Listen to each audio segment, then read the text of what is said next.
You are not competitors. And I think the big mistake we have made is by making each other competitors. We are not competing. Our problem is that we are not working closer together to meet the demands that our people have. And as I was telling another gathering, you know, these borders, and I also mentioned to my brother, these borders that you create silos for yourselves amongst, you must always remember, are not your creation. These were creations of people outside of this continent who made these borders not to develop you, but to extract from you. Now that you want to develop yourself, we must start looking at these borders, and we must start removing the barriers that we have put, that have defined us in the past, and now hinder us from being the giant that we should be. I was telling my brother this morning the ridiculousness of our borders, that we in Kenya have a border demarcated with, on one side with Tanzania, where the people who live on the border are the Maasai community. They were a nation once upon a time.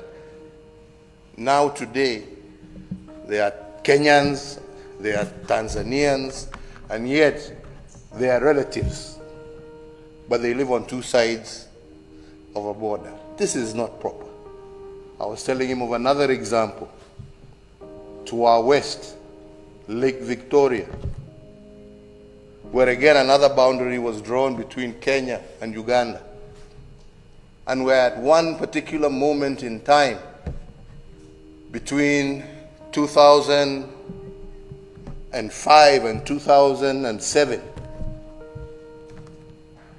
we had two brothers, same father, same mother. Those who come from polygamous families know what I'm talking about.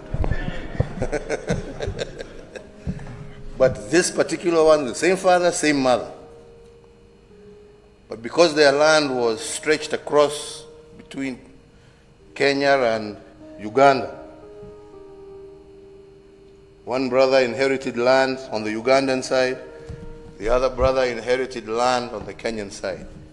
And between 2005 and 2007, we had one brother as the vice president of Kenya, and the other brother as the minister in charge of the presidency in Uganda.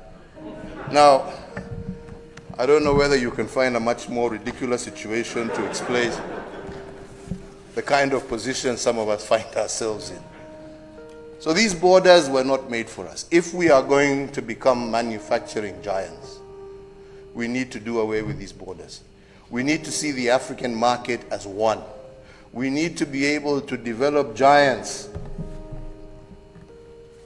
like Airbus, that makes components in the United Kingdom, that makes components in France and in other parts of Europe, but has become a global conglomerate. They didn't come together because they loved each other. We all know how they hate each other. We know. Yeah? But they've come together to survive. Africa must come together for us to survive.